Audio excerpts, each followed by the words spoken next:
Vamos abrir as nossas Bíblias aqui em Mateus capítulo 24, versículos 36 a 38. Porém, daquele dia e daquela hora ninguém sabe, nem os anjos do céu, nem o Filho, mas somente meu Pai. Mas como nos dias de Noé, assim será a vinda do Filho do Homem. Porque como nos dias antes do dilúvio, estavam comendo e bebendo, casando-se, dando em casamento, até o dia em que Noé entrou na arca. Não se deram conta até que veio o dilúvio e os levou a todos. Assim será também a vinda do Filho do Homem. Vamos orar. Pai, no nome de Jesus, o teu eterno e sagrado Filho, é neste nome que oramos neste momento, Senhor, confiados unicamente no poder do teu Santo Espírito, que Ele nos capacitará a receber tua palavra e que Ele nos falará nesta manhã, porque Ele nos conhece completamente. Ele sabe muito bem da nossa situação congregacional, como também pessoal. E pedimos, Senhor, no nome do teu Filho,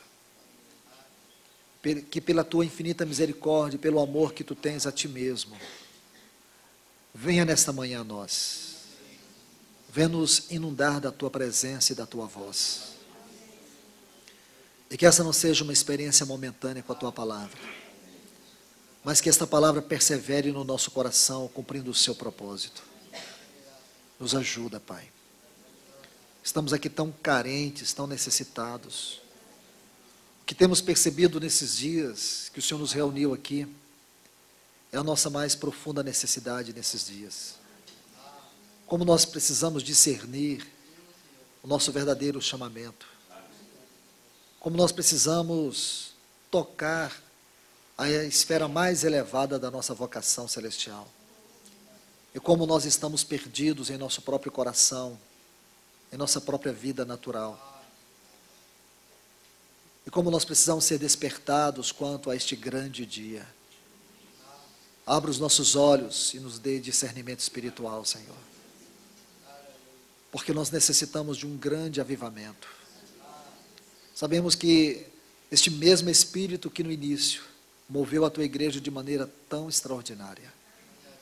Antes da volta do teu Filho, Ele fará uma obra tão grande, tão poderosa. Congregando o teu povo de maneira tão especial debaixo do nome do teu Filho. Em um só corpo, em todos os lugares. E que esta igreja, ela possa ser o instrumento de Deus para pisar a cabeça de Satanás. Que ela possa preparar o caminho para a volta do Senhor Jesus. Amando e apressando a vinda dEle. Nós não temos armas para isso. Nós não temos argumentos para isso. Nós não temos força para isso. Não temos nenhuma capacidade para isso. Porque toda capacidade está em Ti, ó Espírito Santo. Então venha de maneira especial a nós. A Tua igreja clama por Ti, Espírito Santo. Nós oramos a Ti, Espírito Santo, vem. Vem urgentemente. Sabemos que já estás habitando o nosso interior. Queremos uma obra que toque todas as esferas da nossa realidade de vida. Nossos casamentos, nossos relacionamentos com os nossos filhos, o trabalho de cada um, a vida secular de cada um, seja toda ela caracterizada por um viver cheio de Ti, ó Espírito Santo. Aviva a Tua igreja, prepara e adorna esta noiva para o Seu amado. Em nome do Teu Filho Jesus, restaura todos os valores espirituais que estão perdidos entre nós. Restaura todos eles, em nome de Jesus. Tua igreja clama por Ti, Teu povo clama por Ti. Traz os nossos filhos de volta a Ti, ó Espírito Santo. Oh, Senhor, torna o nosso lar uma expressão da realidade celeste na terra. Em nome do Teu Filho Jesus, ó Pai. Em nome de Jesus, ó Espírito Santo. Amém. Amados, vamos prosseguir Naquele mesmo encargo de ontem, acerca desses textos, aqui nós começamos com duas palavras. Uma está no versículo 36, dia, e a outra está no versículo 37, dias. Foque essas duas palavras. Se você ainda não fez isto, eu quero te encorajar. Sublinhe de maneira muito especial essas duas palavras. Para que toda vez que os seus olhos focarem esses textos, eles saberão a importância que o Espírito Santo deu a essas duas palavras aqui. E como elas formam para nós um forte espiritual argumento. Dia e dias. Nós sabemos que haverá um dia, um grande dia, um dia único em toda a história da humanidade, em que o nosso Senhor voltará para os seus, virá para buscar os seus, virá para o maior de todos os encontros. Este é o grande dia, este é o dia de Cristo, esse é o dia que nós anelamos, esse é o dia que nós devemos pensar nele todos os dias. Mas quanto a este dia, ele disse que ninguém sabe, mas será apenas um dia, irmãos. Dentro de uma semana, nós temos 7 dias, ele será um dia dentro de 7 dias de uma semana. Quanto a esse dia, não temos que ficar nem um pouco preocupado. Ele vai acontecer. Agora, quando o Senhor nos dá uma chave tão especial, Ele diz assim, como foi nos dias de Noé, agora aqui, irmãos. Esses dias de Noé é que você tem que focar. Você não pode tirar os seus olhos desses dias, porque eles são determinantes. Esses dias, o Senhor deu para nós aqui uma chave muito importante. Quanto àquele dia nós não sabemos, mas quanto aos dias nós temos que saber, não podemos ser ignorantes.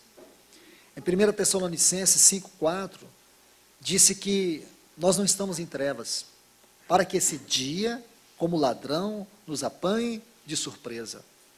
Mas nós não sabemos nada quanto ao dia, mas não é isso que Paulo está falando. Ele está falando é quanto a esses dias. Nós não podemos estar em trevas em relação a esses dias. Os dias contextuais a este grande dia. Amados, por favor, permita que o Espírito Santo coloque aí no teu coração uma profunda fome em estudar acerca desses dias. Porque o nosso Senhor, Ele que pelo seu Espírito soprou esta palavra, Ele nos deu aqui subsídios importantes para nós estudarmos com os nossos olhos abertos e ver a nossa própria realidade hoje.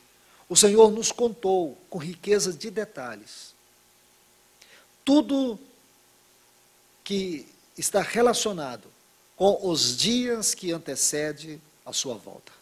Ele disse como foi nos dias de Noé. As pessoas casavam, se davam em casamento. Aqui nós podemos ver duas coisas. Casavam e se davam em casamento. Eram coisas naturais. E segundo, eram coisas lícitas. Nós podemos dizer que, de certa forma, o curso da nossa vida segue de maneira lícita e de maneira natural. A sua vida comum no seu lar, no seu casamento, com seus filhos, seus relacionamentos, seu trabalho. Eu creio que, se você olha, você percebe claramente que você está vivendo uma vida lícita e natural. Mas o Senhor não quer chamar a atenção só disso, irmãos. O grande perigo é nós ficarmos especulando o que está em torno de casar, dar-se em casamento, comer, beber, e nós perdermos a grande revelação e as suas implicações e aplicações. Então vamos ser cuidadosos, vamos permitir que o Espírito Santo nos guie na sua palavra, nos revele sua mente, nos revele o seu desejo, nos revele aquilo que Ele mesmo quer que nós vejamos. Se você volta os seus olhos, a partir do capítulo 4 do livro de Gênesis, e você vai estudando, você vai ter todo este cenário acerca dos dias que antecederam o dilúvio. Irmãos, o Espírito Santo não quer que você leia a história, o Espírito Santo quer que você veja a profecia. O Espírito Santo quer que você veja os nossos dias, ou os dias que você está vivendo. Porque eles estão descritos aqui. Então nós vimos um pouco. Começamos aqui no capítulo 6, eu vou passar rapidamente, quando você lê os versículos 9 até o 12. E aqui tem uma palavra muito interessante, quando diz o versículo 11, a terra estava corrompida. Essa palavra, ela vai descrever para nós o estado, a situação do mundo de hoje, porque ela é muito explicativa, esta palavra. O sentido dela fala de perversão, corrupção e destruição. Perversão, corrupção, destruição são três palavras que explicam para nós a situação do mundo de hoje, a situação da nossa sociedade, o curso deste mundo.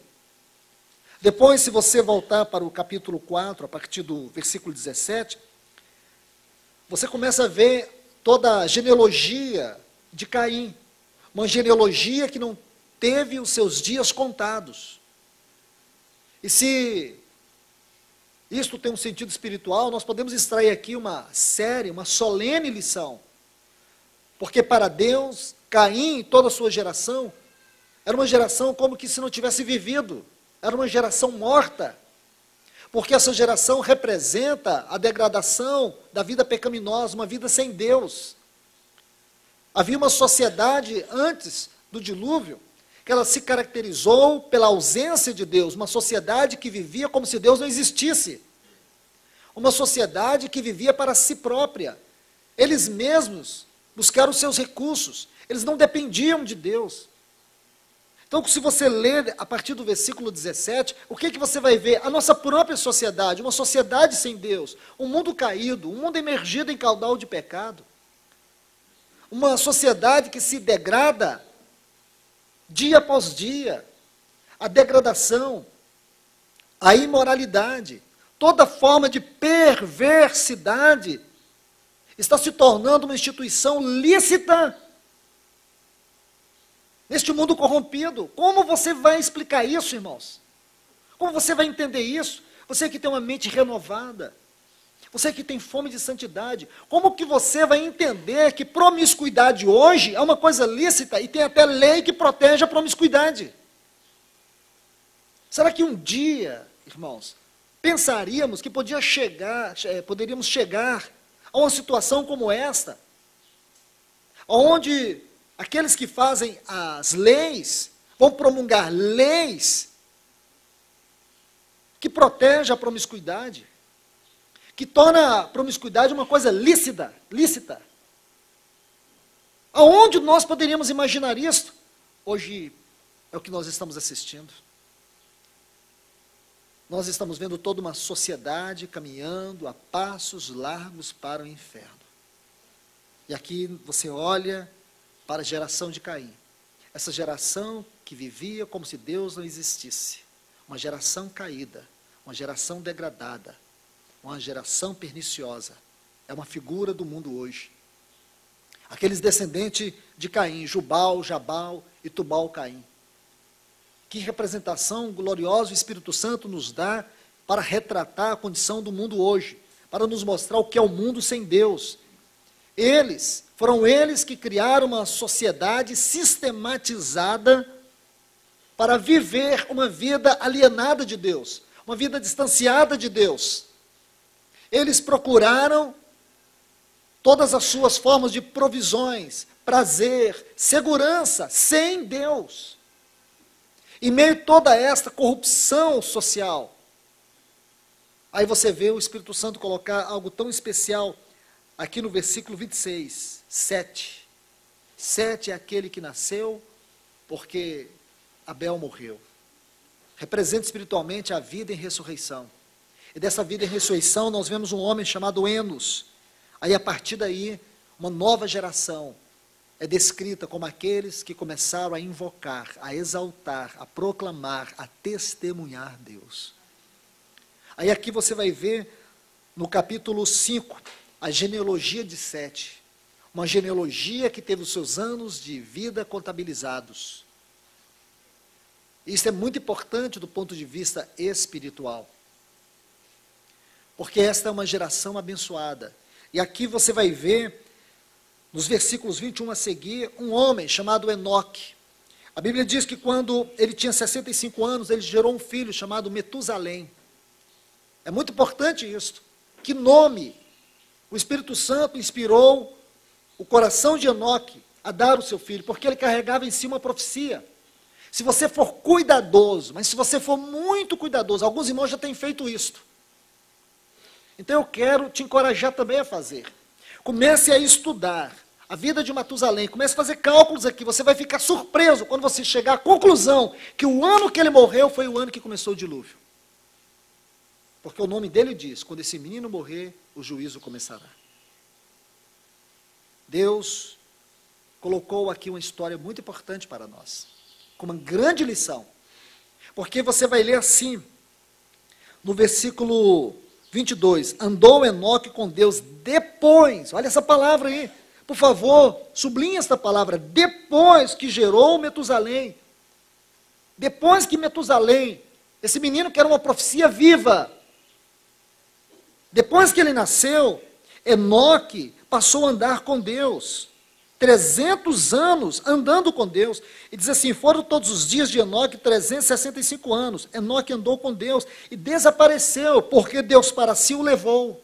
Que figura que nós temos aqui, irmãos da igreja, sendo arrebatada para o encontro com o nosso Senhor. Uma igreja que está intimamente ligada à profecia.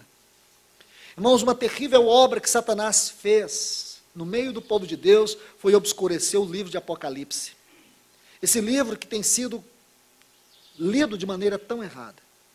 Os irmãos não compreendem esse livro.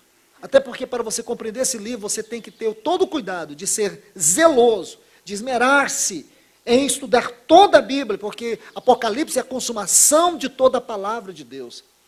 Aqui está a consumação da mente e do propósito de Deus.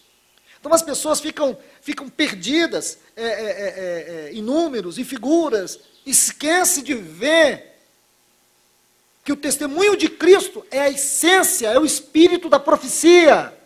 E que o propósito de Apocalipse é nos mostrar Cristo e a sua igreja. Mostrar o propósito de Deus em seu Filho. Porque Cristo é a chave hermenêutica para você interpretar o Apocalipse. Não fica olhando para o mercado como um europeu para interpretar Apocalipse, irmãos. Não fica olhando para o Papa para você interpretar o Apocalipse, você não vai encontrar nada. Olhe para Cristo que você vai entender o Apocalipse. Entende? Nós lemos esse livro de uma maneira tão errada, porque nós queremos encontrar quem é a besta. Né? Aí a gente quer encontrar quem é o que representa o número 666. É o Papa? Não, não é o Papa. É o Obama? Não é o Obama. Aí a gente fica, irmãos, cada dia aparece uma coisa nova. Né? Agora é a Dilma. Não, não é mais a Dilma, porque era o Lula. Não é mais o Lula. Irmãos, onde a gente vai parar? Irmãos, por favor. Isso é uma terrível e perigosa, e vou dizer mais, me perdoe se posso ferir alguns, mas é uma satânica distração. Procure Cristo, não procure o Obama, não procure Dilma, nem procure Lula, e nem o Papa. Procure Cristo.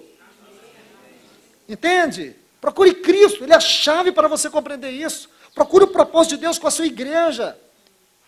Existe uma linha dorsal dentro desse livro, que começa desde o seu primeiro capítulo e vai até o último. E você vai ver Cristo nele, você vai ver Cristo e a igreja. Todo o assunto que envolve para revelar Cristo e a igreja. Porque nós sabemos, irmãos, que muitas coisas vão acontecer. Talvez não saibamos todos os detalhes, porque não são importantes. Mas sabemos sim, sabemos que haverá grande tribulação. Nós sabemos porque vai haver a grande tribulação, sim. Alguns dizem que a igreja será arrebatada antes da grande tribulação. Outros acham que vai ser durante a grande tribulação. Outros dizem que vai ser depois da grande tribulação. Aí você me pergunta, e aí, irmão? E aí que você tem que estar preparado, como eu. Antes ou durante ou depois, esteja preparado. Porque pode ser que você não vá passar nem antes nem depois, você vai morrer amanhã. Então se prepare para encontrar com o Senhor. Então, o mais importante não é se vou passar, é se eu estou preparado. Essa é a chave. A chave é estar preparado. Se eu passar, se eu não passar, se eu for antes, não importa. Esteja preparado. Mas como está preparado? Se encha do Espírito Santo. Se encha de Cristo. Tenha profunda comunhão com Deus. Essa é a chave para você entender o antes, o durante ou depois. Então não fique perdido nessas interpretações. Se é pós, se é pré. Irmãos, não se prendam a isso. Porque isso vira uma terrível distração. O Espírito Santo não quer que você foque nisso. Então, este livro é muito importante. Esse livro é glorioso. E o Senhor quer que nós leamos este livro, especialmente nesses dias, no sentido de encontrar o caminho de Cristo e da sua igreja. Se você for com essa mente, você vai aprender muito do Senhor. Você vai ver que a Nova Jerusalém é a consumação máxima de tudo isto.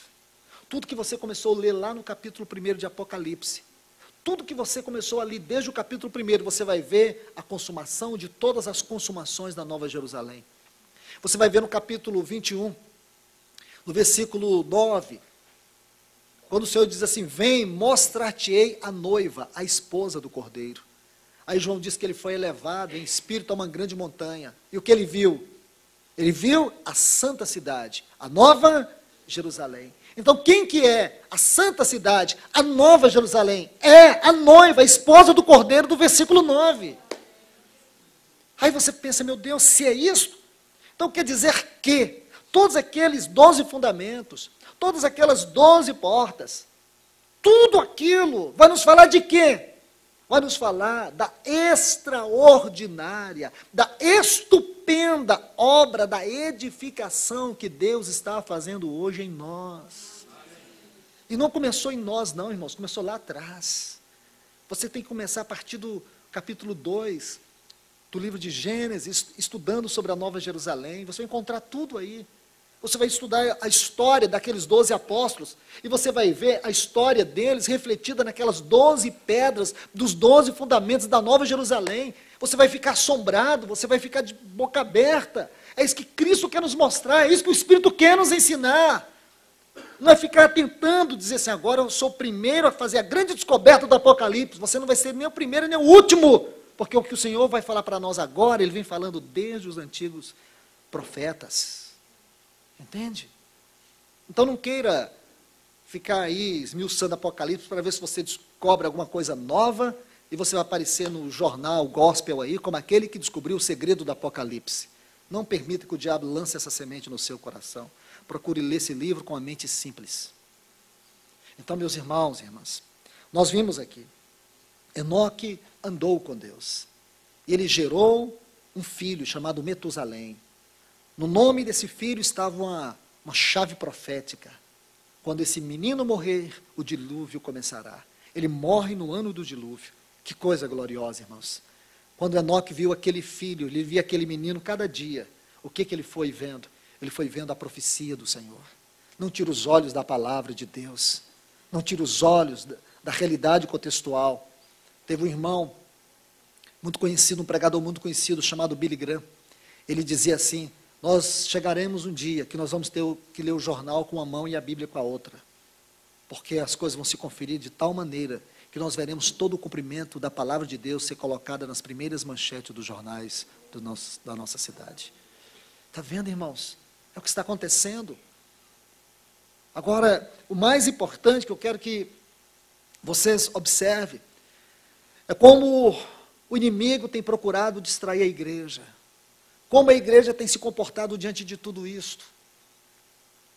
Nós vemos o clamor de Paulo acerca desse tempo. Eu quero chamar a atenção de vocês aqui para 1 Timóteo capítulo 4. Apenas uma leitura rápida sobre esses textos. Porque o que eu desejo, irmãos, é que vocês sintam a tônica das palavras de Paulo. Que vocês possam sentir o que ele também sentiu quando ele escreveu essas palavras. Irmãos, por favor, nunca leia a Bíblia de maneira leviana, de maneira natural. Nunca. Procure ler a Bíblia tocando verdadeiramente a mente de Deus, as palavras de Deus. Eu me lembro da história de um professor em Oxford. E esse professor, ele tinha algo muito especial. Todas as vezes que ele começava uma nova matéria, ele lia o Salmo 23 para os seus alunos. Quando ele lia o Salmo 23, os alunos começavam a chorar. Ele lia e os alunos choravam. E alguns professores também tinham o costume de ler alguns textos no início do ano letivo, no início de alguma das suas matérias. Então, quando eles liam, os alunos não sentiam nada. E um dia um aluno procurou para o reitor da escola. O que aquele professor tem? Porque quando ele lê, ele só lê um salmo, ele só lê o Salmo 23. E geralmente os outros professores sempre leem uma passagem ou outra, eles não sentem nada. Porque quando ele lê o Salmo 23, a gente começa a chorar. Não tem quem suporta. Aí aquele reitor disse, é porque ele conhece o pastor do Salmo 23. Então, sabe, irmãos, muitas vezes a gente lê o que os apóstolos escreveram, e nós lemos de maneira tão fria. Nós não sentimos as palavras deles. Nós não sentimos o coração deles nessas palavras. Por favor, irmãos, eu queria que vocês observassem isso. Olha o que Paulo diz, aqui no capítulo 4 de 1 Timóteo. Mas, o Espírito diz, veja que ele começa com essa conjunção adversativa. Ela estabelece um contraste. Contraste de quê, irmãos? De quê? Irmãos, veja o que ele estava falando. Ele estava falando da casa de Deus, dessa coluna, baluarte da verdade. Depois, dentro desse contexto, ele diz assim, ó, indiscutivelmente, essa palavra indiscutivelmente é um verbo no particípio presente, que tem um sentido de confessar, declarar, adorar. É algo incontestável, sem controvérsia. Está dizendo, sem controvérsia, não há como discutir, indiscutivelmente, grande é este mistério. Este mistério é qual? Aí ele vai dizer, Deus, está na Reina Valera, que eu gosto muito desse texto nessa versão. Ele diz, Deus, na sua Bíblia está assim, aquele. Eu acho que a gente precisava trocar aquele por Deus. Deus foi manifestado em carne, justificado em espírito, visto dos anjos, pregado aos gentios, crido no mundo, recebido acima na glória. Está vendo aqui? Eu estou lendo o contexto, no capítulo 3. O 4 eu vou ler agorinha. Vocês todos conhecem isso, não precisava nem, né? Todo mundo sabe, esse texto é o texto áureo desde as criancinhas. Se for lá no berçário lá, elas já estão balbuciando esse texto, né? Eu estou dizendo que é o contexto aqui. Agora, irmãos, eu queria, só porque a gente não pode começar um capítulo desse, mas. Aí a gente começa assim, mas. O Espírito diz expressamente, assim que a gente lê, é ou não é, irmãos? Vamos ser honestos. É. Não quer nem saber. Esse mas aí, irmãos, é uma chave. Quando você chega, mas, peraí, não posso o Espírito não, peraí. Mas o quê? Ele estava falando, irmãos, que a igreja é a coluna, baluarte da verdade. Ela sustenta e ela proclama. Ela sustenta e proclama o quê? Ela sustenta e proclama essa grande mensagem. A grande mensagem é que Deus encarnou. O Verbo se fez carne. Entende? Essa igreja proclama isto. Ela é a casa de Deus, porque ela proclama essa grande mensagem. Que mensagem é essa? Deus encarnou. Ele se fez carne e habitou entre nós. Ele diz isso, ele habitou entre nós. Ele foi manifestado na carne. Como homem, ele foi justificado. Nele não havia pecado algum. Ele viveu uma vida moral e espiritualmente perfeita diante de Deus e diante do mundo, de forma que a morte não teve poder sobre sua vida quando ele morreu. Porque, na verdade, ele não morreu como qualquer homem morre. Ele entrou na morte, a morte não entrou nele. Ele que entrou na morte. Sabe por quê? A morte não tinha o menor poder sobre ele. Sabe por quê? Porque ele não tinha pecado. Então, quando ele entrou na morte, ele matou a morte, ele venceu a morte quando entrou na morte. Não foi a morte que matou ele, foi ele que entregou o seu espírito. Porque se ele não entregasse o seu espírito, ele não morreria. Porque ela não tinha poder sobre ele na cruz do Calvário. Pense nisso, irmãos, pense. Essa é a grande mensagem. Essa é a grande proclamação da igreja. Ele entrou na morte. Quando ele desceu às profundezas do abismo, a morte não pôde retê-lo. A morte é uma eterna frustrada por causa do eterno e glorioso Filho de Deus. Ela não teve poder de matá-lo e também não teve o poder de detê-lo, porque o Pai o ressuscitou. Porque a morte não pôde detê-lo, porque o pecado não tocou sua vida moral e nem espiritual. Não tocou sua vida moral e nem afetou a sua vida espiritual. Porque o poder da morte, o salário do pecado é a morte. Então, irmãos, ele não ficou devendo nada a ninguém. Ele entrou de cabeça erguida, lá nas profundezas do abismo, onde estava Satanás com todos os seus asseclas, e não podiam fazer nada contra ele. Ele pegou as chaves da morte e do inferno. Depois ele ressuscita e vai até os seus discípulos e diz: é-me dado todo o poder nos céus e na terra. Este é o nosso Senhor. Este é o nosso Senhor que foi justificado em espírito, foi visto pelos anjos, pregado aos gentios, crido no mundo e exaltado, recebido na glória. Esta é a grande mensagem da igreja. Este é o baluarte. Esta é a proclamação. Então, queridos, quando ele diz coluna e baluarte da verdade, esta é a verdade. Diz, mas, irmãos, tudo isso é tão glorioso, não é? É ou não é? É. Ele diz que a igreja é coluna e baluarte da verdade. E que verdade? Olha aí, olha o versículo 16, você vai ver toda essa verdade. Qualquer verdade doutrinária tem essa verdade como fundamento, a encarnação, a vida humana, a morte do nosso Senhor, sua ressurreição, sua ascensão, sua entronização. Então não há nenhuma verdade que não esteja fundamentada nesta verdade. Esta é toda a verdade, da onde se deriva toda a doutrina, todo o ensino, toda a mensagem. Aí agora Paulo vai dizer, mas, isso é negativo, irmãos, porém, irmãos, o Espírito expressamente, não é assim? Quando você chega no restaurante e diz assim, me dá um café expresso, enquanto eu vou ler um livro, não vai nem dar tempo você ler o livro, quando você sentar o café já está saindo. Se você chega em algum país onde tem um trem expresso, você sabe que é um trem muito veloz, é rápido. Essa palavra expressamente, ela se traduz urgentemente. Ela tem duas conotações aqui. Algo que tem que ser dito de maneira clara, mas também ela tem a conotação de urgência. É urgente. Então, se é urgente, nós não temos tempo a perder.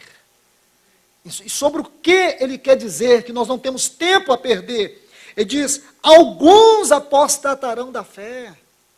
Irmãos, que tristeza. Imagine se por outro lado aqui nós temos a casa de Deus. Este lugar onde os céus e a terra se encontram. Essa casa de Deus, que é a igreja do Deus vivo, a coluna e baluarte da verdade. Qual é esta verdade? A verdade é aquilo que nós temos visto no versículo 16. Este Deus, Filho que encarnou, foi justificado em espírito, foi visto entre os anjos, foi pregado aos gentios, foi crido no mundo, foi recebido na glória. Essa é a proclamação da igreja, esta é a verdade. Entende, irmãos? É o que ele está dizendo.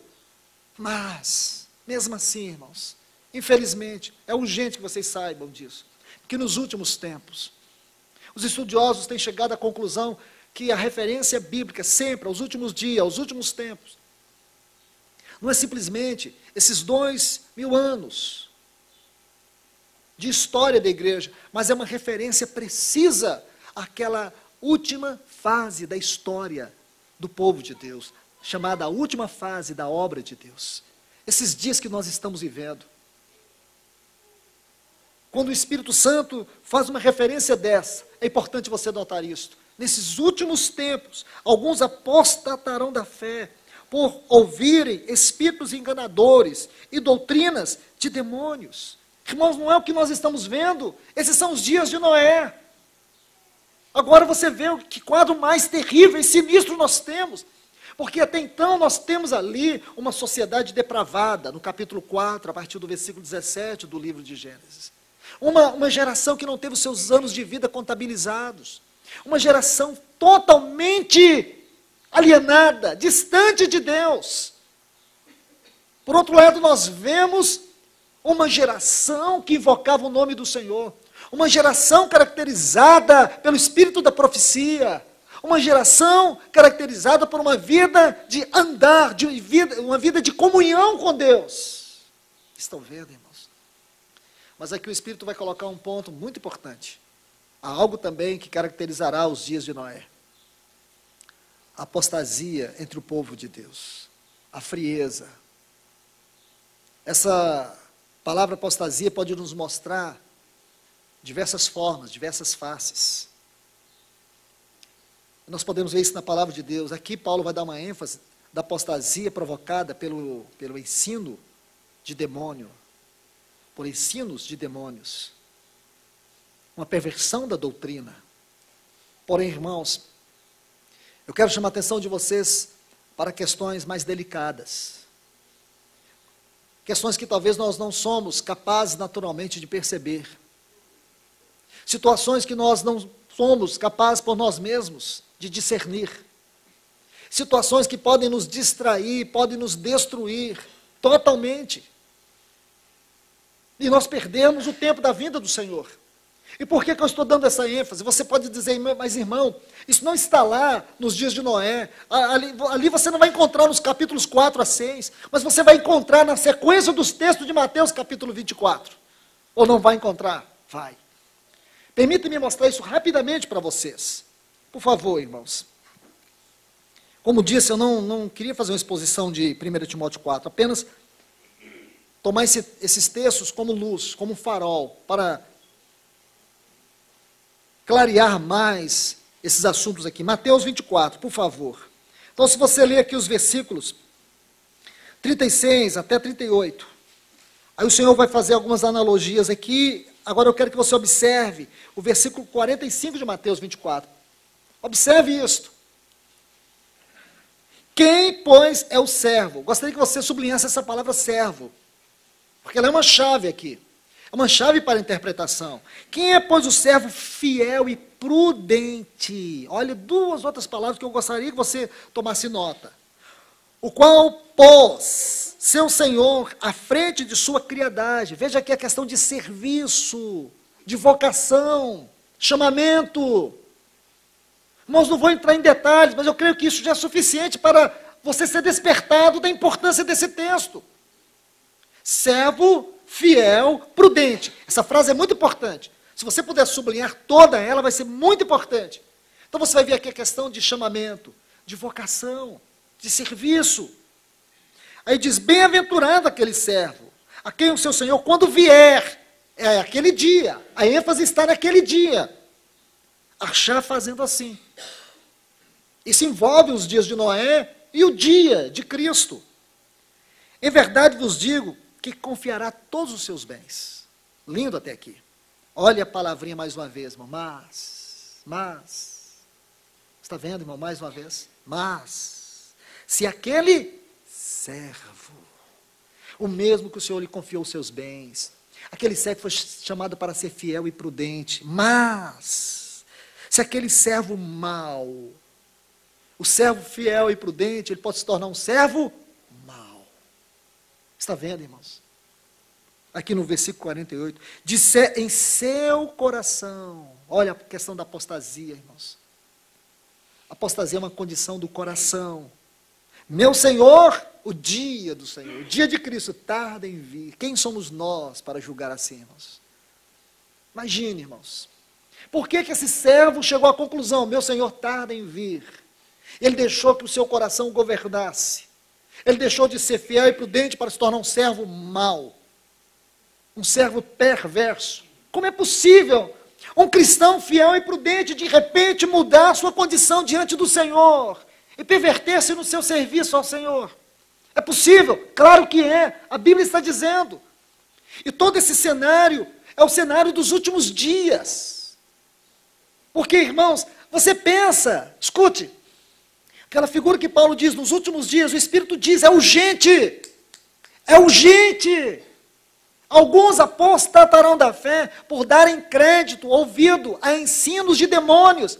Mas você pensa que será o próprio diabo que vai enviar um demôniozinho de chifre na cabeça, rabo grande com tridente, com a Bíblia aberta? Não, irmãos. Não. Homens que um dia foram servos fiéis e prudentes. Entende, irmãos?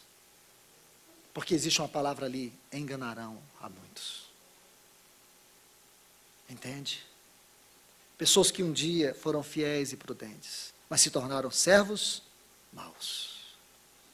Pessoas que começam a dar evasão ao seu próprio coração. Estão vendo?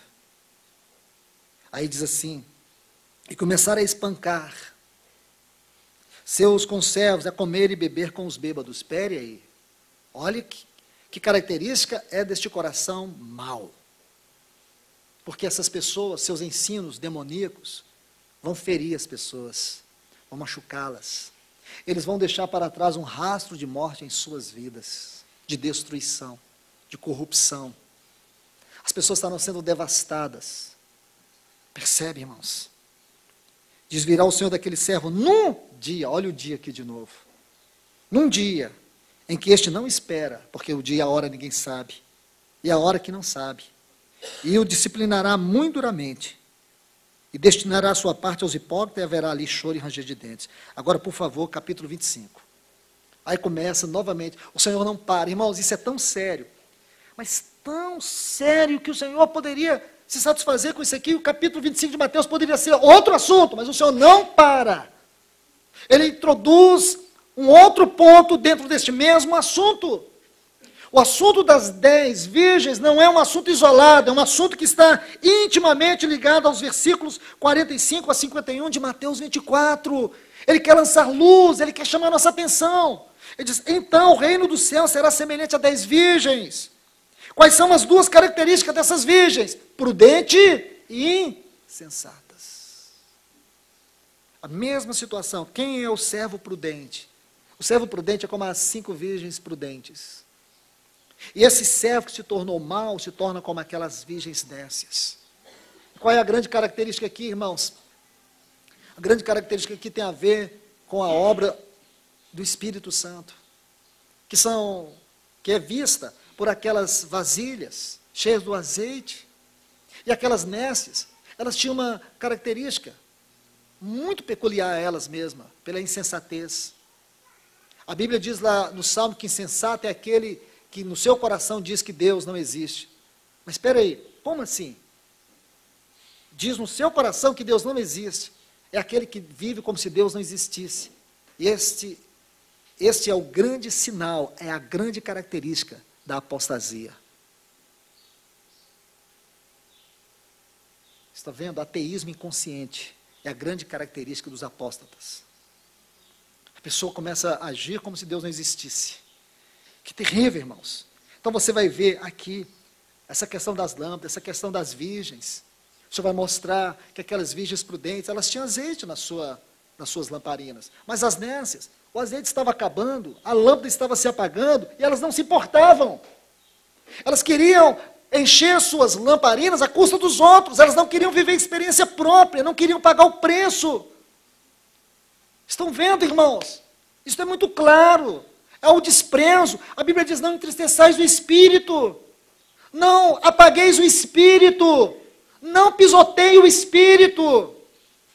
Nós podemos pisar no Espírito Santo, podemos apagar o Espírito Santo, nós podemos insultar. Lá em Hebreus 10, vai falar de insultar o Espírito Santo. Em Tessalonicenses 5, nós vamos ver sobre apagar o Espírito Santo. Em Efésios 4, nós vamos ler, não entristeçais o Espírito. Podemos entristecer, apagar, insultar. Aqui está a figura, irmãos. Não é o meu assunto, não é o meu encargo. Mas eu gostaria que vocês considerassem isso. Estude isso nessa linha de entristecer, apagar e insultar o Espírito Santo. Essa é a figura. É o mesmo servo. Mas o Senhor não para aí, irmãos. Aí ele vai introduzir uma outra parábola. A parábola dos talentos, que envolve responsabilidade, que envolve fidelidade, que envolve diligência. Aí vai falar daqueles 3 servos, mas o assunto é o mesmo servo do versículo 45 de Mateus 24. Meus irmãos, eu quero que vocês, diante do Senhor, levem isso aos seus pés e pergunte para Ele se essa não é a verdade, não é a interpretação e essa não é a aplicação. Irmãos, da apostasia, da frieza, da indiferença. Isso é muito sutil, irmãos. A apostasia não é uma coisa que de repente acontece, ela vem sendo cultivada lentamente na nossa vida. Quando você olha, a palavra de Deus está tão distante de você. Quando você olha, a oração é uma coisa que nem existe mais. A vida piedosa, porque a sequência Paulo escreve essa epístola a Timóteo de uma maneira muito linda. Ele estabelece ali uma forma paradoxal. No capítulo 2, ele usa uma frase assim, tu porém. Ele vai dizer algumas questões negativas, aí ele diz assim para Timóteo, tu porém. Porque é um contraste. Ele está dizendo, Timóteo, tu porém, não seja assim, sua vida tem que ser uma antítese dessa realidade pervertida, mundana, que está ocorrendo no mundo e às vezes até dentro da igreja. Tu porém, não seja assim. Então aqui você vai ver também, para combater essa apostasia e os falsos ensinos, aí ele vai dizer para Timóteo, exercita-te a piedade. Essa palavra piedade é muito importante, porque é uma palavra que ela tem um aspecto espiritual muito forte. Se você fizer um estudo etimológico dela, você vai ficar perdido na interpretação dela à luz do Novo Testamento. Mas é uma palavra que define a nossa vida relacional com Deus. Ela fala de temor, do amor e da nossa reverência diante de Deus, da nossa vida diante de Deus. Todas as vezes que você vê esta palavra, ela ocorre, me parece, se eu não estiver enganado, eu falei para vocês há poucos dias, mas me parece que são 9 vezes no Novo Testamento. Mas cada uma dessas vezes que você encontrar essa palavra aqui, você vai ver justamente que a ênfase é esta. Queridos irmãos e irmãs, aqui você vai ver, ele vai tratar dos talentos, a mesma coisa, questão de responsabilidade, fidelidade, diligência. Isso tudo é sério, irmãos. Nós podemos estar caminhando para o dia do Senhor de maneira distraída e relaxada. Nós não estamos discernindo a nossa vida no nosso lar, não estamos discernindo, não tendo nenhuma compreensão clara do nosso trabalho, do que o Senhor tem nos confiado. Nós estamos vivendo de maneira apostata, e ainda, olha, para mim a parte mais nevrálgica da apostasia, com a sensação de que tudo está bem. Entende? Você sabia que quando aquele grande navio Titanic estava afundando, sabe o que um grupo de pessoas fizeram ali? Porque anteriormente, as músicas eram músicas profanas, mas quando souberam que o navio ia afundar, foram lá para o porão e começaram a cantar um hino assim, mais perto quero estar, Senhor, de ti. De repente converteram. De repente os músicos mudaram o som. Um hino muito conhecido. Morreram cantando esse hino, mais perto quero estar. Ah, irmãos, que falsa sensação nós podemos ter desse bem-estar espiritual, enquanto a realidade da nossa vida diz o contrário. Irmãos, irmãs, eu quero colocar uma ilustração bíblica sobre isto. Quero chamar a atenção de vocês para o capítulo 32 do livro de Números. Acho que esse capítulo retrata fielmente essa questão da apostasia. Porque Paulo, quando ele fala aos Tessalonicenses acerca da vinda do Senhor, ele diz que isso não acontecerá antes que venha a apostasia. Estão vendo? Números capítulo 32. Eu vou explicar um pouco sobre esse capítulo, vou dar algumas diretrizes sobre ele. Números capítulo 32. Para que vocês entendam bem, irmãos. Por favor, eu quero mostrar algo para vocês. Se você puder anotar, isso vai ser de grande ajuda para você. Você sabe que a nação de Israel, eles andaram por 42 estações até chegar a Canaã. Guarde isso. Isso aqui está no capítulo 33, não precisa ir muito longe para saber isso. Mas aqui no capítulo 32 nós temos uma estação. Qual que é o nome dessa estação? O nome dessa estação é Dibon-Gad. É a 39ª estação. Se você olhar aqui no capítulo 33, você vai encontrar ela. Dibon-Gad. É a 39ª estação. Está aqui no versículo 45 do capítulo 33. Dibon-Gad, 39ª. Então, se você quiser colocar aqui no capítulo 32, para você nunca mais esquecer, coloquei Dibon-Gad. Essa é a primeira coisa que eu preciso mostrar para vocês. Essa palavra de bom é muito interessante. Significa desfalecimento, desânimo. Essa palavra de bom significa desfalecimento, desânimo. A palavra Gad significa fortuna. Contraste, né, irmãos? Uma palavra é um contraste da outra. Porque essa palavra de bom, ela tem as suas raízes dos amorreus. E Gad é uma palavra judaica. Mas, por favor, vocês não podem perder isso de vista. Tem detalhes importantes aqui. Observe, os filhos de Ruben e os filhos de Gade tinham gado em muitíssima quantidade. E viram a terra de Jazer e de Gileade. E eis que o lugar era lugar de gado. Versículo 1, do capítulo 32 de Números. Vieram, pois, os filhos de Gade e os filhos de Ruben, falaram a Moisés e a Eleazar, o sacerdote, e aos príncipes da congregação. Versículo 4. A terra que o Senhor feriu diante da congregação de Israel é terra de gado, e teus servos têm gado. E acrescentaram, se achamos graça a teus olhos, desce essa terra a teus servos, em possessão. Agora, por favor, irmãos, vê se você consegue sublinhar isso aí. Isso é muito importante. E não nos faça passar o Jordão. Aqui nós temos que parar, ou não temos? É claro que temos, irmãos. Eu creio que nós cometeríamos uma falha muito grande na nossa forma de ler a palavra de Deus se a gente segue. Aqui é momento de reflexão, irmãos. Nós temos que ponderar. Não nos faça passar o Jordão. Nós queremos essa terra. Nós não queremos a terra de Canaã, nós queremos essa terra. Eu sei, irmãos, que se você já estudou todo esse capítulo, você vai dizer assim, mas irmão, Deus deu aquela terra para eles. Deus deu essa terra aqui para eles. E aí, como é que você vai explicar isso? Deus deu, mas vou te dar um texto para você meditar sobre ele. Salmo de número 81, versículo 12, quando diz assim que Deus deixou que eles fossem guiados pelo desejo dos seus corações. Deixa eu colocar uma coisa sobre isso, um princípio sobre esse texto. Um dos mais duros juízos que Deus pode exercer contra nós é deixar que nós venhamos seguir a direção do nosso coração. Seguir os desejos do nosso coração é algo sério, irmãos.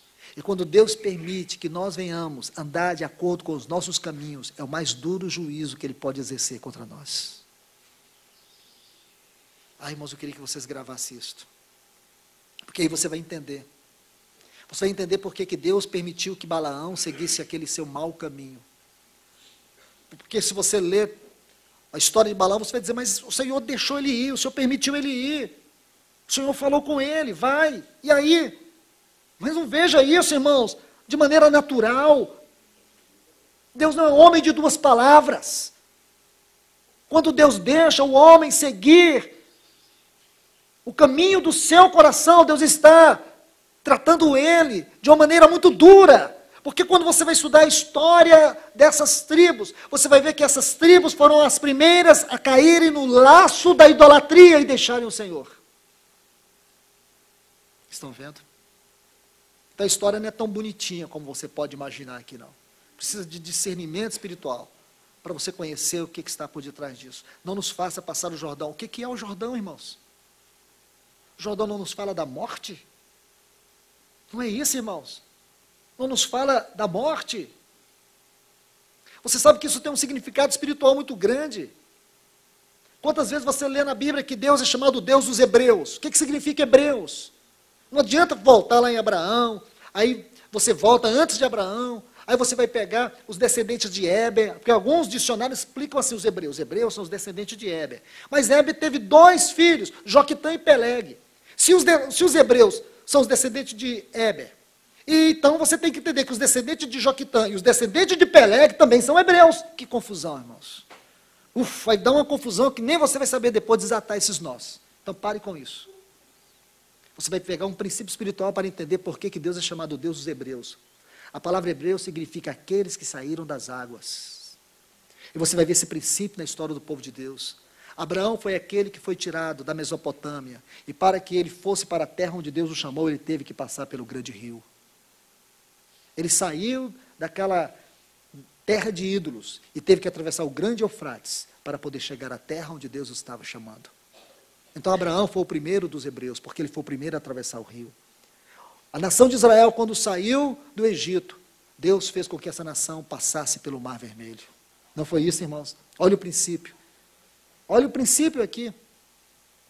Espiritualmente tem um princípio muito espiritual. Essa tipologia do Antigo Testamento é é uma grandiosidade de revelação, uma preciosidade inescrutável das verdades que nós só podemos encontrar resposta em Cristo Jesus. Aí você vê que coisa linda, isso representa morte, isso representa que aquela vida velha ficou para trás. Aqui está o sentido do batismo. Percebe? Quem crê, olha o que diz Marcos 16:16, quem crê e for batizado será salvo. Estude essa palavra salvo. Essa palavra salvo, o sentido dela é sozo, é libertação, é emancipação. Quando você passa pelas águas do batismo, isso não é um ritual qualquer, isso tem realidade espiritual. Significa que aquele velho mundo de carne e de pecado que tinha Adão como cabeça, ele não existe mais para você, você está em novidade de vida. Aí você vê os versículos 4 e 5 de Romanos, capítulo 6. Aí quando Paulo vai dizer que nós fomos sepultados com ele na morte pelo batismo.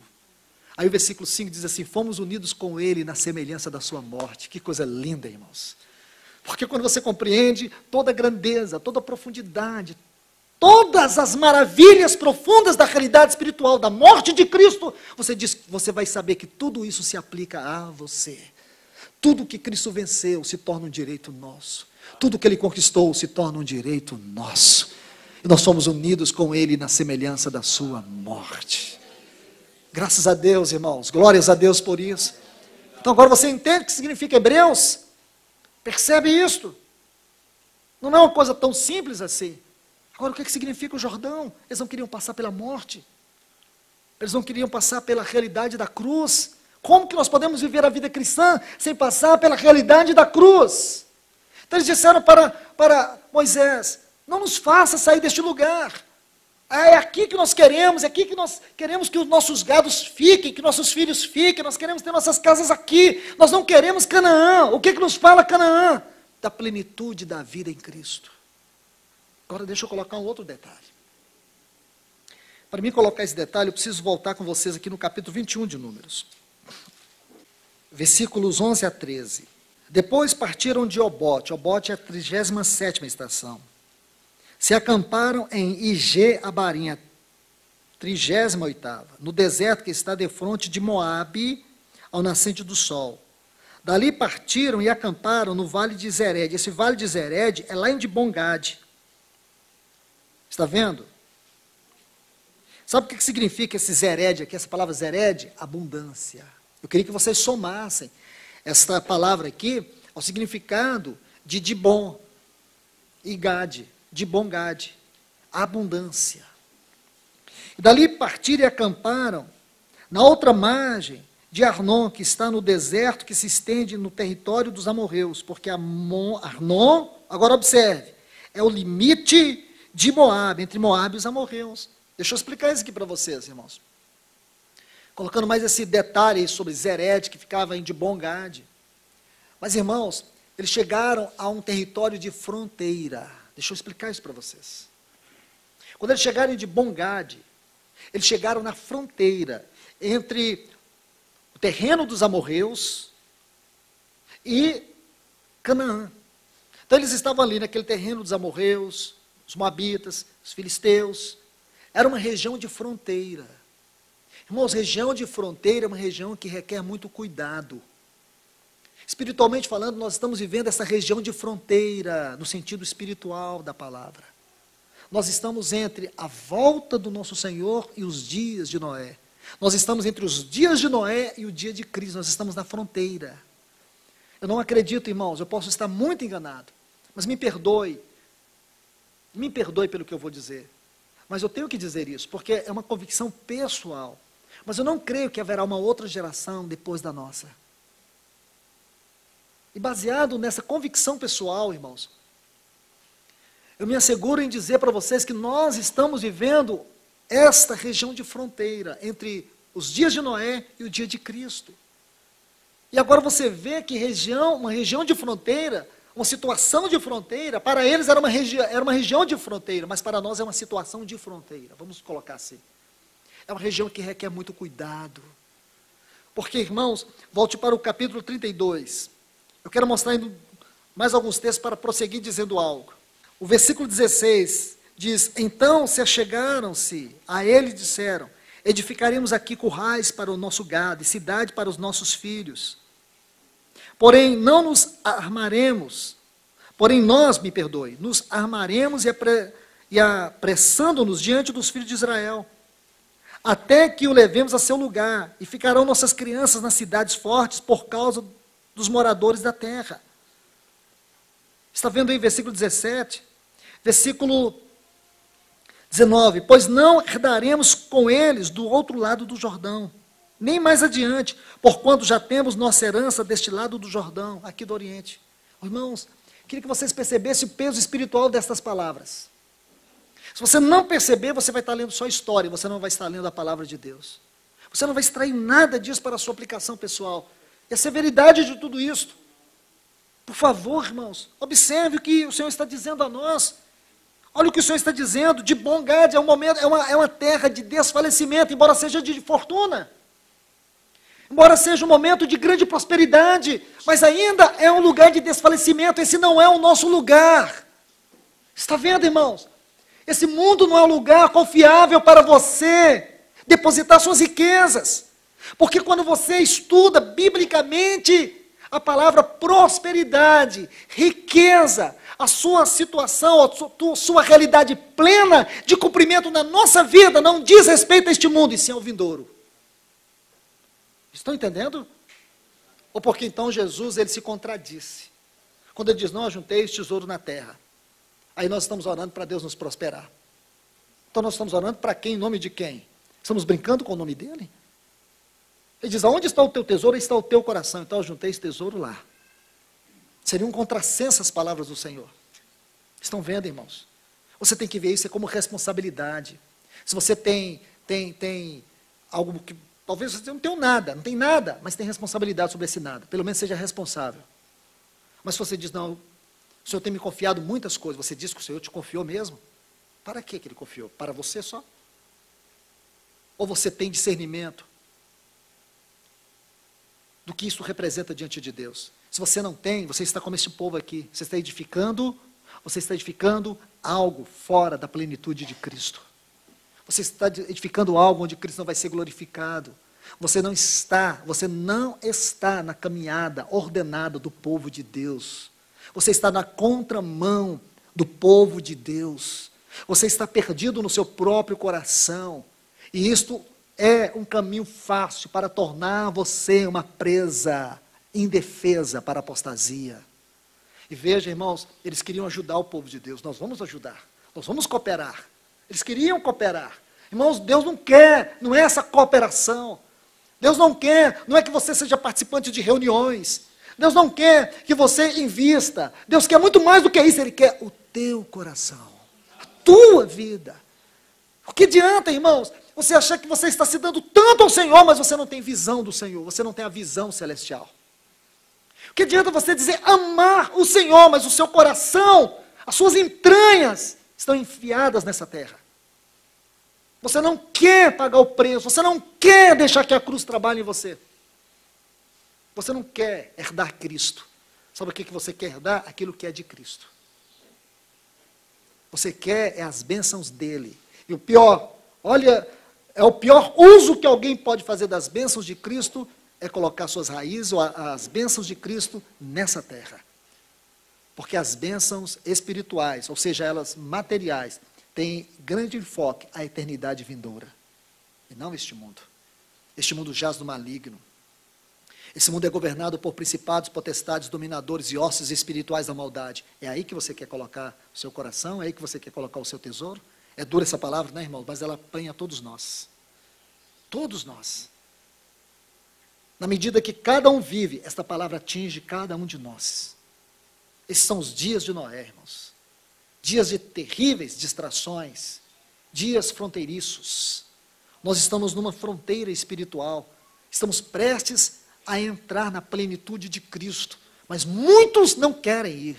Eles querem ficar. Porque acharam esse mundo um lugar adequado para eles edificarem suas casas, suas vidas. Enterrarem suas vidas aqui nesse mundo. O que esse mundo é de bom? É um lugar de desânimo, é um lugar de desgraça, É um lugar onde o príncipe deste mundo tem um governo todo ele voltado contra o propósito eterno de Deus. É um mundo que está em completa oposição a Deus. Este mundo é o lugar aonde você tem colocado o seu coração. É assim, irmãos. Será que não está na hora de nós irmos aos pés do Senhor e dizer, Senhor, me tira do encabeçamento de todas as coisas que o Senhor tem me confiado, me coloca como servo, governe o Senhor, me ensine a ouvir tua voz, me ensine a ouvir a tua direção, porque o Senhor pode te confiar muito mais, mas só que o Senhor está te provando e vendo que o seu coração está reprovado, porque você tem vivido sua vida para você mesmo, para o seu coração, para os seus desejos. Está vendo, irmãos? É sério, não é? É porque nós estamos na fronteira, irmãos. E é nessa hora que muitos desfalecem, é nessa hora que muitos perdem o foco, é nessa hora que muitos ficam preocupados em edificar a casa para os seus filhos, aqui neste mundo. Não, irmãos, nós não podemos fazer isto. O juízo de Deus, ele vai varrer essa terra. Haverá o juízo de Deus sobre as nações, e você não pode se permitir ser tão ignorante quanto a isso, porque Deus não fará nada à parte da sua igreja. Ele está chamando a igreja para esse tempo final. Irmãos, como que nós podemos permitir isso na nossa própria vida? E o pior, queremos cooperar, estamos vendo tudo acontecer e não estamos nos dando conta da seriedade de tudo isso e as suas implicações quanto a nós, no sentido pessoal, no sentido como igreja, como corpo de Cristo.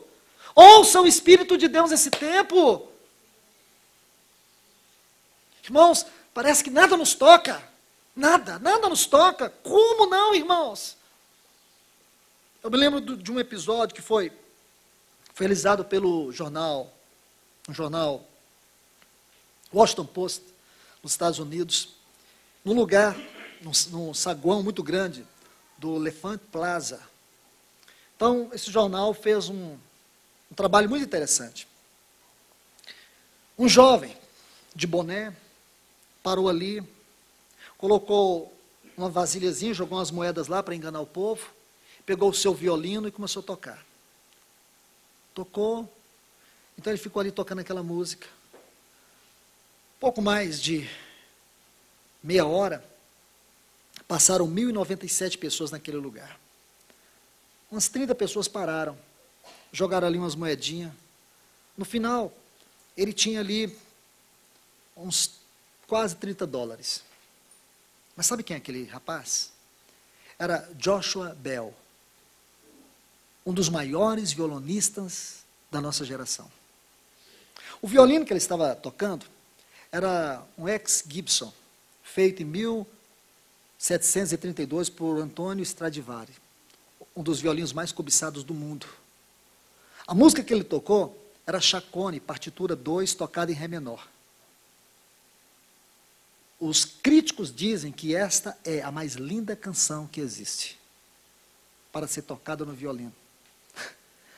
1.097 pessoas passaram ali, 30 olharam lá e jogaram as moedinhas. Sabe quanto que ele ganha por hora para apresentar no concerto? $1.000 por hora. Joshua Bell ganha. Ninguém deu valor naquilo. Não é, irmãos? Interessante isso? Isso me lembra o que o Senhor disse lá em Mateus 11, a quem compararei esta geração? A crianças brincando em roda, tocamos música e vocês nem dançaram. O Senhor procura chamar a nossa atenção de todas as formas, irmãos, e a gente não acorda. Ele falou isso para Ezequiel. Ezequiel, sabe o que você vai ser para esse povo? Uma canção de motejo. Mas eles vão seguir o caminho deles, mas um dia eles saberão que houve um profeta neste lugar. Estão vendo, irmãos? Aquela história de Kierkegaard,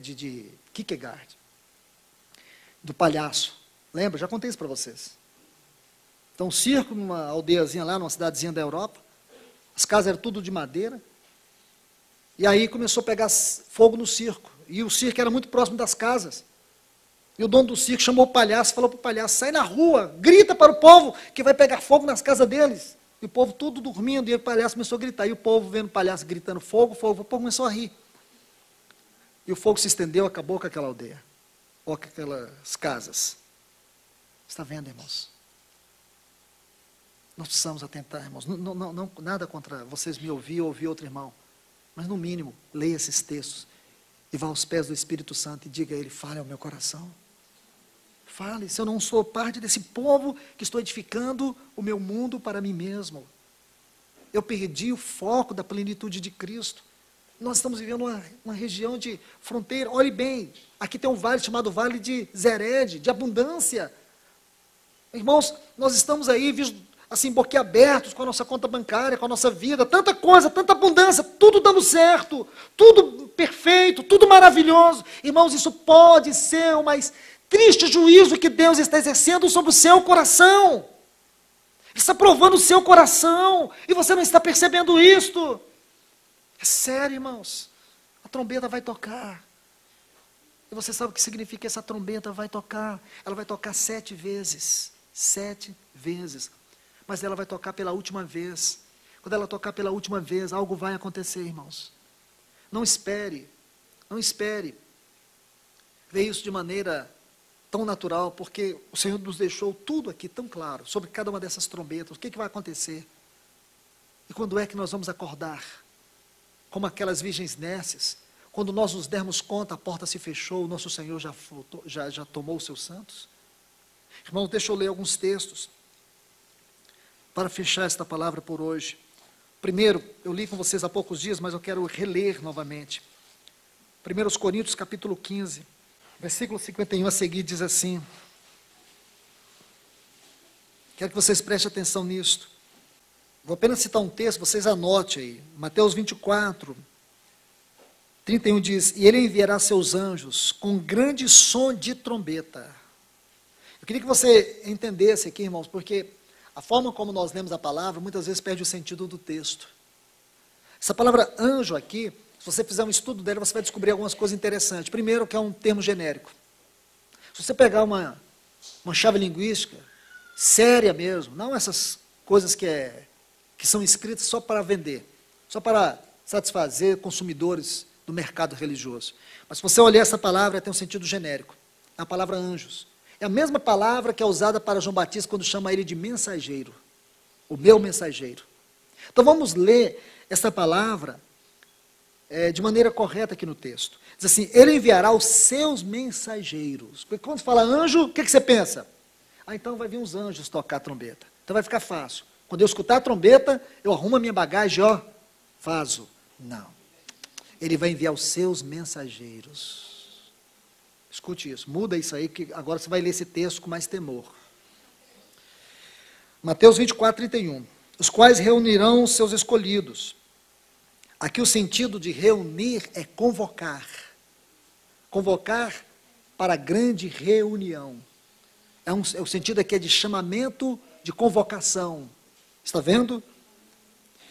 Então, tudo bem. Esse é o primeiro texto que eu queria só colocar. Então, seus mensageiros tocarão a trombeta. Depois a gente vai ver o sentido disso com alguns textos do Antigo Testamento. Agora vamos aqui para 1 Coríntios, capítulo 15. Versículo 51. Ele diz assim, eis que vos digo um mistério. Aqui é um outro problema. É quando você lê assim, eis que vos digo um mistério, então tudo que você vai ler vai ser o quê? Mistério. Então você não vai interessar, porque é um mistério. Não está revelado. Então, por favor, muda a sua forma de ver isso. O sentido aqui eis que eu vou revelar para vocês o mistério. Ele não vai introduzir o mistério, ele vai revelar o mistério. Ele vai dizer como vai ser o mistério. Eis que vos digo um mistério. E eu gostaria que você observasse a palavra aqui, um mistério. E não o mistério, que é diferente. Aqui o na frase mistério, dá o sentido mais genérico, porque o termo mistério, quando o artigo é definido, é completamente diferente. Nem todos morreremos, ele vai agora mostrar, ele vai abrir esse mistério para nós. Nem todos morreremos, porém todos seremos transformados. Num instante, num abrir e fechar de olhos, ao som da última trombeta. Porque a trombeta soará. E quem é que vai tocar as trombetas? Então a gente sabe que trombetas têm a ver com a mensagem do Senhor por meio dos seus servos. Aí diz a trombeta soará. Mas o que significa essa trombeta? A gente vai entender essa trombeta, irmãos. O sentido aqui é muito mais profundo que você pode estar percebendo. Porque a ideia que você tem é que os anjos vão tocar uma trombeta lá do céu. Irmãos, isto é muito sério. As implicações são muito mais extraordinárias do que você pode imaginar. Aí diz, e os mortos serão ressuscitados incorruptíveis, e nós seremos transformados. Agora, por favor, 1 Tessalonicenses. Paulo vai colocar para nós mais luz sobre estes textos. 1 Tessalonicenses, capítulo 4, versículo 13. Ele vai explanar mais esse grande mistério que ele está acabando de revelar. Ele nunca havia tratado sobre isso, ele nunca havia escrito nada sobre isso. Então, ali, a partir de Coríntios, ele vai expor isso de maneira tão majestosa, tão grandiosa. Aí diz: não queremos, irmãos, olha que frase, que sejais, o quê? Ignorantes. Porque há o perigo de nós sermos ignorantes quanto a este assunto, acerca dos que dormem, para que não vos entristeçais como os demais que não têm esperança. Porque se cremos que Jesus morreu e ressuscitou, assim também Deus trará com Jesus os que dormem. Também vos dizemos isto pela palavra do Senhor, que nós, agora esse nós do tempo de Paulo, é nós em nosso tempo.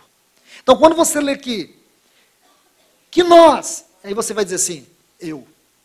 Nós. Você vai olhar uns para os outros e vai dizer, nós, olha aí. Nós somos esse nós aqui. Nós, os que vivemos. Porque muitos morreram nesta esperança do versículo 13. Então, eles deixaram de ser este nós. Agora, nós hoje somos estes nós, os que vivemos. Nós, os que vivemos, os que fomos deixados. Irmão, nós somos aqueles que fomos deixados. Deixados até a vinda do Senhor. Nós somos estes, que estamos aqui nessa situação de fronteira, vivendo essa realidade de bondade. Percebe, irmãos? Nós, aqui, fomos deixados até a vinda do Senhor. Não precederemos os que dormem, porquanto o Senhor, mesmo com grande brado, está vendo? E com voz de arcanjo, e com trombeta de Deus, coisas extraordinárias estarão acontecendo, descerá dos céus, e os mortos em Cristo ressuscitarão primeiro. Agora, e nós, os deixados até a vinda do Senhor, nós os que ficarmos vivos, os que fomos deixados, seremos arrebatados, juntamente com eles nos ares, para o encontro do Senhor nos ares, e assim estaremos para sempre com o Senhor. Graças a Deus por isso, irmãos. Então, quero falar algo para vocês. Leia esses textos, quantas vezes for preciso. Quantas vezes for preciso, até o seu coração começar a balançar com o temor do Senhor. Você perceber, meu Deus, eu estou permitindo o diabo roubar os meus anos de vida. Como que eu posso ser a geração de Sete com a mentalidade da geração de Caim? Como eu posso ter o nome de que vivo, mas eu estou morto? Como? Como, irmãos? Tem explicação para isto? Não podemos. Porque um dia isto vai acontecer. O Senhor está enviando os seus mensageiros. Ele está tocando a sua trombeta. Mas um dia Ele trará a sua última mensagem. Estão vendo? Ele trará a sua última mensagem. Eu não penso que essa última mensagem será pregada por uma única pessoa, mas pelas vozes que o Senhor tem espalhado por esta terra, chamando o povo de Deus. Então, o que significa a mensagem da trombeta? Esse assunto é muito rico, mas eu vou colocar apenas um ponto muito significativo para vocês. Se você quer entender o que significa essas trombetas, a primeira coisa que nós precisamos buscar, por que Deus introduziu trombeta no meio do seu povo? Isso está em Levítico capítulo 23 e o versículo 24. Está assim: fala aos filhos de Israel, no mês 7º, ao 1º do mês, tereis dias de sábado, e uma comemoração ao som da trombeta, uma santa convocação. Então aqui nós temos o primeiro item, muito importante. Por que Deus, aqui Deus está introduzindo as trombetas no meio do seu povo? Por que Deus introduziu trombeta? Olha o que diz: convocação. Deus está convocando o seu povo. Deus está chamando o seu povo. Deus está congregando o seu povo em torno do seu filho. Deus está convocando o seu povo. Ele está reivindicando sua igreja. Então Ele faz isso por meio da sua mensagem, dos seus mensageiros, por isso aqui você vê o significado espiritual de trombeta, irmãos. Mas não é só isso, irmãos. Precisamos ainda ir para Números capítulo 10. Esse capítulo é muito importante, irmãos. Deixa eu explicar rapidamente sobre ele. Aqui o povo de Israel está no Sinai. Desde o capítulo 19 do livro de Êxodo até o capítulo 10 do livro de Números, eles estão no Sinai. E deixa eu explicar algo para vocês. Vocês sabem muito bem que aqui Deus deu todas as leis cerimoniais, leis que iriam reger suas vidas sociais. E Deus também deu a lei. Eles ficaram aqui 11 meses e 6 dias, aqui no Sinai.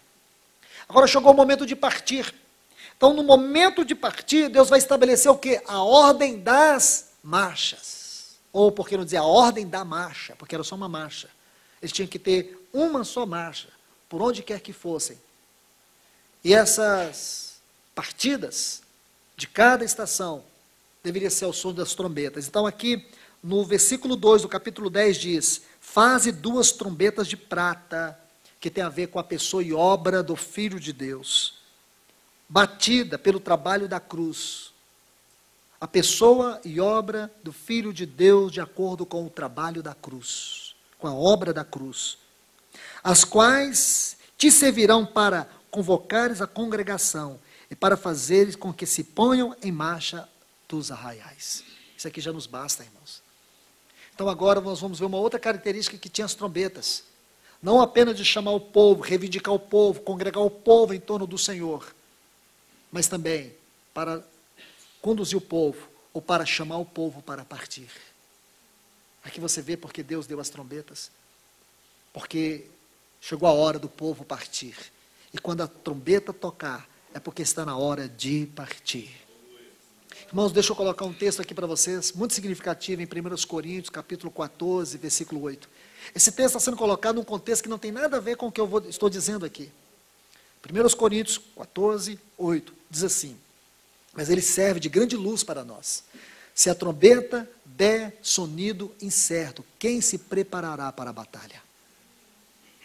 Olha, irmãos, que texto, hein? Se a trombeta der sonido incerto, quem é que vai se preparar? O que está havendo, irmãos, são muitos sonidos incertos. Mas vamos escutar, é a voz do Espírito de Deus como trombeta.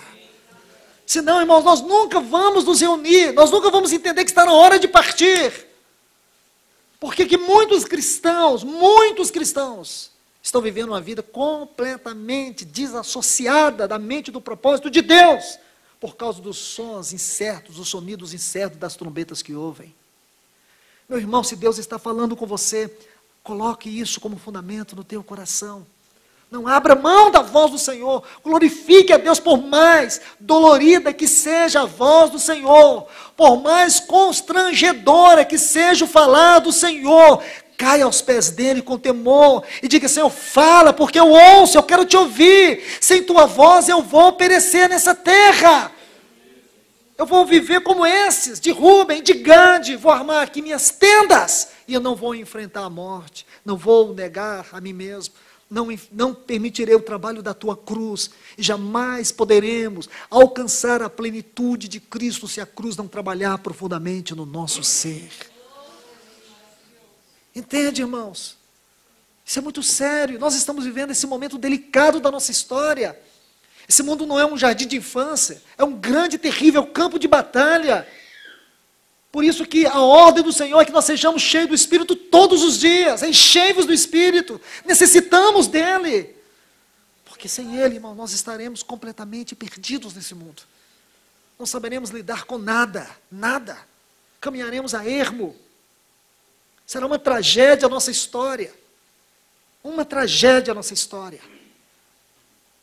Que esta palavra sirva de advertência para todos nós, irmãos. Para todos nós. Porque esses são dias delicados. São dias em que o inimigo tem empreendido uma grande e terrível força, que tem operado de diversas formas, das piores maneiras, sutis, e tem distraído e enganado o povo de Deus. E por isso temos perdido o foco da volta do nosso Senhor. A volta do nosso Senhor não tem sido a primazia da busca, do interesse do povo de Deus nesses dias. Irmãos, que não seja este o nosso problema, mas se for, vamos confessar ao Senhor hoje, nesta manhã. Mas que seja algo que podemos fazer todos os dias, como aquele irmão que eu citei ontem para vocês, abrir a janela, amanhecer o dia e dizer: Senhor, volta hoje para o teu povo. Volta hoje para o teu povo, Senhor. Volta, Senhor. Esse mundo não temos prazer neste mundo, não suportamos mais este mundo. Nós queremos a Ti, não queremos a Tua volta pela Tua volta, nós queremos a Tua volta pela Tua face, por Ti mesmo, por Te desejar. Irmãos, nós necessitamos disso, precisamos urgentemente disso. E como o Senhor tem dado ênfase aqui, da grande e urgente necessidade que nós temos de um grande avivamento, porque sabemos que tudo isso, irmão, somente o Espírito Santo poderá nos ajudar a arrancar nossas raízes deste mundo, redirecionar a nossa vida em todas as áreas, redirecionar a nossa vida ao Senhor, para o Senhor, tendo como foco a eternidade, não o nosso futuro, a nossa aposentadoria, o nosso prazer, nada disso, mas o Senhor mesmo, só o Espírito Santo.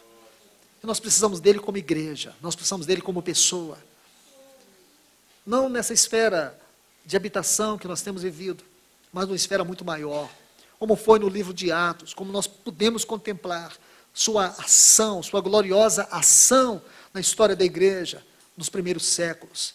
Nós precisamos muito mais agora, irmãos, muito mais do que aqueles irmãos necessitaram do Espírito Santo, para redirecionar todas as coisas, para trazer todas as realidades espirituais, das glórias de Cristo na igreja. Nós precisamos hoje, porque vivemos uma terrível e grande luta neste mundo, vivemos uma terrível luta com a nossa própria carne, e às vezes nos sentimos que estamos numa batalha completamente desigual. O Senhor tem nos dado graça, o Senhor tem nos fortalecido dia após dia, mas temos visto tantos irmãos abaixarem suas armas, temos visto tanta coisa acontecendo no meio do povo de Deus e não estamos felizes. O número de suicídio entre cristãos tem aumentado, o número de jovens cristãos envolvidos com droga, irmãos, é algo assustador, vocês não fazem ideia o que é isso. Os jovens que cresceram nos caminhos do Senhor, ouvindo a palavra de Deus, hoje, muitos deles, irmãos, o índice de jovens cristãos, drogados, escravizados pelo crack, é algo assustador. O que aconteceu com o povo de Deus? O que tem ocorrido com o testemunho de Deus nessa terra? Nós não estamos felizes. Nós ainda cremos que haverá uma reação de Deus por meio do seu Espírito. Nós vamos orar e vamos nos entregar a isso, irmãos, custe o que custar, vamos nos entregar a isso, para que o Senhor encontre o seu prazer e o seu descanso entre nós. Porque estamos vivendo essa situação de fronteira, situação delicada, situação perigosa, situação de desânimo, situação de apostasia, mas não vamos nos deixar esmorecer, irmãos, vamos levantar, vamos caminhar, vamos prosseguir, vamos olhar para o Senhor, vamos pagar o preço que tiver que pagarmos, para que o Senhor encontre a sua vinha, Ele tem o seu povo, Ele tem o seu testemunho entre nós, para que possamos encorajar muitos, ajudar a muitos que estão profundamente, terrivelmente desanimados. Que o Senhor tenha todo o lucro, tenha caminho nesta palavra, que Ele abençoe o seu povo. Nós te louvamos, Senhor. Senhor, não queremos fazer como aquela multidão que não percebeu aquela linda música que estava sendo tocada, como o Senhor mesmo nos advertira, Senhor. Uma geração que não percebe a maneira como o Senhor procura atraí-la. O Senhor cada dia vem de uma maneira tão especial, com o único propósito de nos atrair para Ti mesmo. E às vezes o Senhor encontra o nosso coração disperso e focado em coisas que não Te honram. Senhor, nós Te pedimos nesta manhã, esse pequeno grupo reunido aqui, Senhor, esse grupo que agora se coloca debaixo da Tua voz, e o Senhor sabe dispensar a medida e a intensidade dessa voz para cada um de nós. Eu Te peço, Senhor, que a Tua palavra não volte para Ti vazia, que ela alcance o Teu propósito aqui nesta manhã. que ela realize o teu milagre nos nossos corações. Senhor, nós estamos vivendo um momento delicado da nossa vida nesse mundo, Senhor. Estamos vivendo um tempo de fronteira, de desânimo, onde muitos estão procurando edificar suas casas segundo o padrão dessa terra. Onde muitos, Senhor, estão procurando viver uma vida totalmente fora da tua cruz. Onde muitos não querem experimentar a vida pela morte. Onde muitos estão fazendo dessa terra o lugar do seu prazer e do seu descanso. Porque perderam o teu filho, perderam a comunhão do teu filho. Senhor, acende nos nossos corações o desejo profundo pelo teu filho nesta manhã.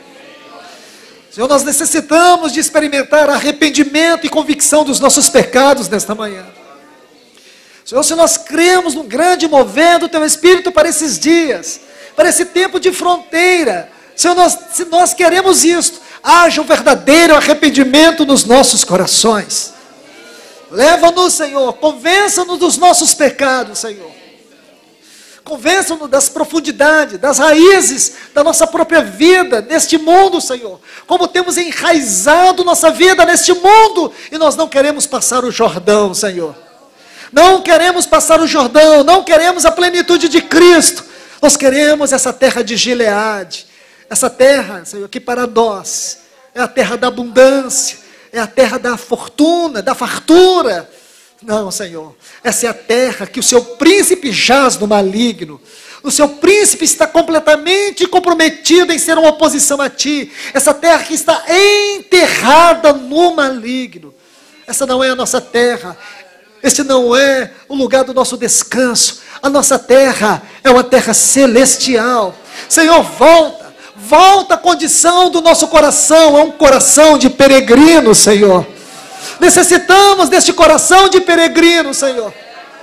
Nosso coração não é um coração com suas raízes da genealogia de Caim, não, Senhor. O nosso coração é um coração que invoca o nome do Senhor. Nosso coração foi gerado pela vida no poder da ressurreição. Senhor, nos transforma, Senhor. Nos quebranta nesta manhã, Senhor. Que haja verdadeira e genuína conversão dentro de nós.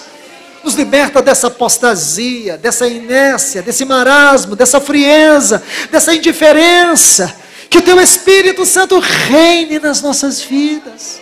Ajuda-nos, ajuda-nos, ajuda-nos por amor a ti mesmo. Ajuda-nos por amor ao teu nome. Não deixe esse tempo passar, Senhor. Que nós possamos ouvir o toque da tua trombeta nos nossos corações nesta hora. Que nós possamos ouvir tua voz. Senhor, está na hora de nós prepararmos nossa vida, porque, Senhor, talvez não haverá mais tempo, Senhor, de nos prepararmos mais. Existem áreas delicadas que nós não temos tratado, Senhor. Nós temos feito vista grossa aos nossos pecados, Senhor. Pecados que tu vês dia após dia, pecados que se tornaram práticas e nós não temos tratado seriamente diante de ti. Leva-nos a tratar a partir desta hora, Senhor, que nós venhamos escancarar o nosso coração diante de ti nesta manhã. Pai, que haja arrependimento, Senhor. Estamos vivendo um tempo de fronteira, Senhor. Momento delicado. Esses são os dias de Noé em nossos dias. Ajuda-nos, ajuda os jovens, Senhor. Ajuda os nossos jovens, Senhor. Ajuda os nossos filhos, Senhor. Alcance eles nesta manhã pelo teu Espírito Santo. Faz uma visitação especial aos jovens aqui nesta manhã, Senhor. Faz uma visitação muito especial aos jovens aqui nesta manhã, Senhor. Este mundo que tem sido desenhado pelo inimigo para ganhar os nossos filhos. Senhor, mostra a verdadeira e maligna caricatura que é este mundo para os nossos filhos, Senhor. Tira do coração deles todo o prazer deste mundo, Senhor. Ajuda-os nesta hora, pelo poder do teu nome, Senhor. Que teu Espírito Santo encontre agora lugar no coração dos nossos jovens nesse lugar, Senhor. Lugar de arrependimento, Senhor. Oramos por eles nesta hora, Senhor. Em nome do teu Filho Jesus. Em nome do teu Filho Jesus. Nós oramos por eles nesta hora, Senhor. Onde quer que eles estejam aqui dentro, Senhor, ou mesmo ali fora, alcance os nossos jovens, Senhor. Alcance os nossos jovens, Senhor, abre os olhos deles, para que eles possam contemplar a seriedade da vida neste mundo, Senhor. Quão perigoso é este momento, quão terrível é este momento. Pai, em nome do teu Filho, por amor ao teu grande nome, ouve a oração do teu povo que está sendo feita neste lugar. Ouve-nos, ó Deus, ouve-nos, ó Deus, por amor a ti mesmo, ouve-nos nesta manhã, Senhor. Quantos dos teus filhos, Senhor, não querem atravessar este Jordão? Quantos dos teus filhos não querem viver uma vida comprometida com a tua cruz, com a tua morte? Quantos, Senhor, estão encontrando neste mundo o seu verdadeiro lugar? Isso é mentira de Satanás. Esse é o pior lugar para um dos teus filhos edificar aqui suas casas. Nossa casa, nossa pátria é celestial. Ajuda-nos a buscar as coisas do alto. Ajuda-nos a buscar a prosperidade eterna e não a prosperidade deste mundo, Senhor. Faz-nos ver a seriedade, o grau de responsabilidade que o Senhor nos incumbiu. E não é para o nosso desfrute, para o teu descanso e o teu prazer em nós. E o Senhor não vai encontrar prazer, não é na nossa prosperidade, mas na nossa fidelidade. Ajuda-nos, Senhor. Ajuda-nos, Senhor, a ver tudo isso. Nós não somos capazes por nós mesmos, só pelo teu Espírito. Então eu oro a ti, Espírito Santo. Toma todo este lugar. Toma nossas vidas aqui. E faze a obra que tu queres, em nome do teu Filho Jesus. Em nome do eterno e glorioso Filho de Deus é que nós oramos. Ajuda-nos, Senhor.